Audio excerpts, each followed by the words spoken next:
পুরনো করা হয়েছে। পুরো গাছটা কিন্তু প্রায় অনেক বছরের পুরনো, আর সেই শাখাটা দিয়ে দেখো মোটা বাবা মন্দিরটাকে এমনভাবে করা। হ্যালো বন্ধুরা, চলে এসেছি হচ্ছে আরেকটা নতুন ভিডিও নিয়ে। এখন আছি হচ্ছে শোভাবাজারের দিকটাতে, আর এখন শোভাবাজার থেকে স্ট্রেট বেরিয়ে আমি এখন রয়েছি হচ্ছে মোটা বাবার দিকটাতে। আর তোমাদেরকে এই ভিডিওর মধ্যে দেখাবো হচ্ছে মোটা বাবার সম্পর্কে সমস্ত কিছু, হিস্ট্রিটা সম্পর্কে সমস্ত কিছু তোমাদেরকে বলবো এই ভিডিওর মাধ্যমে। সেখানের মধ্যে গিয়ে দেখবো মন্দিরটা কতটা পুরনো, সব কিছু শেয়ার করবো তোমাদের সাথে এই ভিডিওর মাধ্যমে। So hello everyone, this is বয় পরিচয় and welcome back to my channel, welcome back to the new and ধামাকা ব্লগ। বেশি কথা না বলে any further waste of time, let's get started this video. এখানে আসতে গেলে তোমাদেরকে অনেকগুলো পদ্ধতি আছে। মেট্রো স্টেশন আছে, তোমাদেরকে মেট্রো স্টেশন শোভাবাজার মেট্রো ধরে তোমরা চলে আসবে। এসে সেখান থেকে তোমাদেরকে ভূতনাথ মন্দিরের ওখানে আসতে হবে। ভূতনাথ মন্দির থেকে স্ট্রেট সোজা বেরিয়ে বাদিক করলে একটা ভিলা পড়বে। সেই ভিলার ঠিক বাদিক দিয়ে গেলেই হচ্ছে মোটা মহাদেব পড়বে। মেট্রো করে বলে দিলাম, ট্রেনে করেও আসতে পারো, সার্কুলার রেল আছে, বা Barasat to Majerhat circular rail আছে, সেই সার্কুলার রেল করে তোমরা আসতে পারো। সেম পদ্ধতি, সেটা হচ্ছে আহিরিতলা, শোভাবাজার আহিরিতলা মেট্রো স্টেশন রেলওয়ে স্টেশনে নামতে হবে। সেইখান থেকে তোমরা ভূতনাথ মন্দির দেখে একবারে তোমরা মোটা মহাদেব দেখতে পারো, সেম পদ্ধতি। আরেকটা হচ্ছে হাওড়া থেকে যারা আসবে তারা লঞ্চ করে আহিরিতলার লঞ্চে করে আসবে, সেখান থেকেও তোমরা আসতে পারো।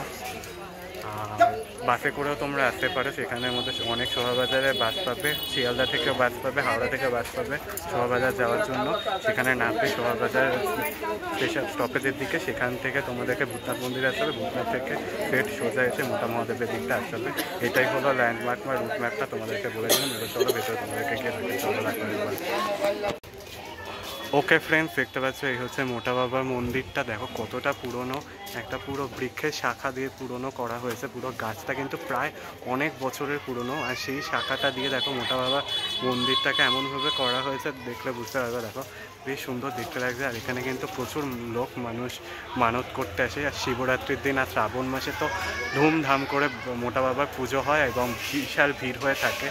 আর একদম প্রায় মন্দিরের কাছাকাছি চলেই এসেছি, তোমাদেরকে দেখাবো। তো চলো দেখো পুরো এক নজরে চলো।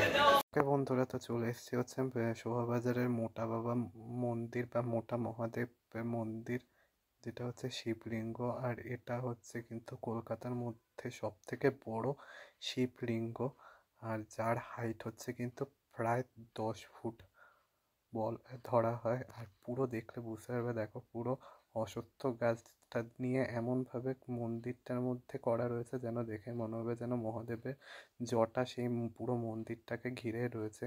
আর দেখো সামনে এগিয়ে যাচ্ছে, দেখো কত বড় একটা শিবলিঙ্গ, দেখলে বুঝতে পারবে। আর এখানে তিনি পুরোহিত, তিনি মালা গাচ্ছেন, তার কারণ সামনেই হচ্ছে শিবরাত্রি পুজো।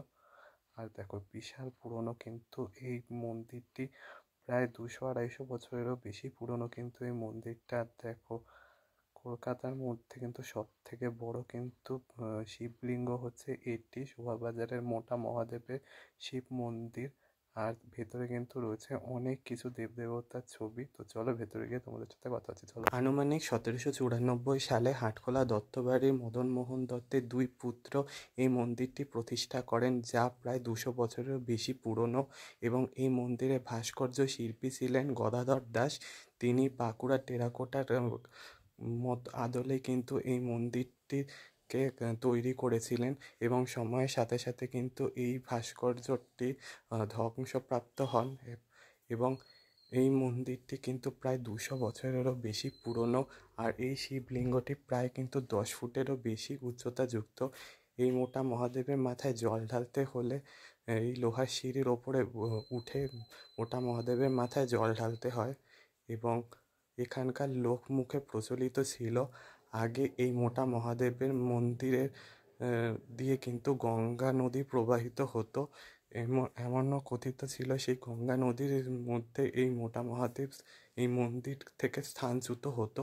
তখন এই মোটা মহাদেবকে মন্দিরে স্থাপন করার জন্য এখানকার পুরোহিতরা লোহার শিকল বেঁধে বেঁধে মোটা মহাদেবকে স্থাপন করেন, যা এই প্রথাটি এখনো পর্যন্ত রয়েছে।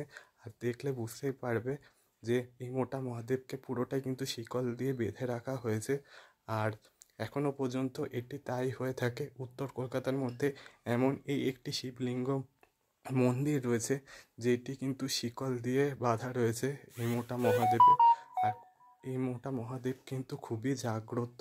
শিবরাত্রির দিনকে কিন্তু খুবই ধুমধাম করে কিন্তু মোটা মহাদেবকে সাজানো হয়, যা দেখতে অসাধারণ লাগে। প্রতিদিন সকালবেলা 6টা থেকে দুপুরবেলা 1টা অবধি এই মন্দির খোলা থাকে এবং মন্দিরের মধ্যে কিন্তু মোটা মহাদেবের ভোগ নিবেদন করা হয় 12টার থেকে এবং 1টা-1:30টার দিকে বন্ধ করে দেওয়া হয় এবং বিকেলবেলা 4:30 থেকে রাত্রেবেলা 9টা অবধি কিন্তু এই মন্দির খোলা থাকে। ওকে গাইস, তো মন্দিরের এই দিকটা চলে এসেছি, একদম ঢোকা শুরুর দিকটা দেখতে পাচ্ছ। দেখো কতগুলো বৃক্ষের পুরো মানে যে শাখাটা নিয়ে রয়েছে না, সেটা অসাধারণ লাগছে দেখতে। চলো তোমাদেরকে একবার দেখাচ্ছি মোটা মহাদেবের মন্দিরের দিকটা, চলো দেখো একবার। দেখতে পাচ্ছ, দেখো পুরো বৃক্ষের শাখা নিয়ে পুরো দেওয়া রয়েছে। এটা অনেক পুরনো, প্রায় যেটা তোমাদেরকে আমি হিস্ট্রি বললাম, প্রায় 300 বছরেরও বেশি পুরনো এই মন্দির। আর দেখতে পাচ্ছ, দেখো বেশ সুন্দর দেখতে লাগে, দেখো পুরো শাখা দিয়ে রয়েছে। ওকে ফ্রেন্ডস, তো তোমাদেরকে দেখিয়ে দিলাম হচ্ছে মোটা বাবার মন্দিরটা বেশ পুরনো, কিন্তু আমার খুব ভালো লাগলো। আর বিশাল বড় কিন্তু শিবলিঙ্গ, প্রায় তোমাদেরকে বলেছি 1তলা শিবলিঙ্গ, পুরো মানে বিশাল বড়। এটা অনেক পুরনো দিনের প্রতিমা বা শিবলিঙ্গ যাকে বলা হয়, স্থাপন করা হয়েছে। প্রায় 300 বছরেরও বেশি পুরনো কিন্তু এই শিবলিঙ্গ। আর হিস্ট্রিটা সম্পর্কেও বলেছি মোটা বাবা। তো চলো ভিডিওটা এটুকুই রাখলাম, বেশি আর লং করলাম না। ভালো লাগলে কিন্তু লাইক শেয়ার সাবস্ক্রাইব করতে ভুলো না। কমেন্টসের মাধ্যমে জানিও কেমন লাগলো। দেখা হচ্ছে নেক্সট কোনো ইন্টারেস্টিং ভিডিও না। ততক্ষণের জন্য টাটা বাই।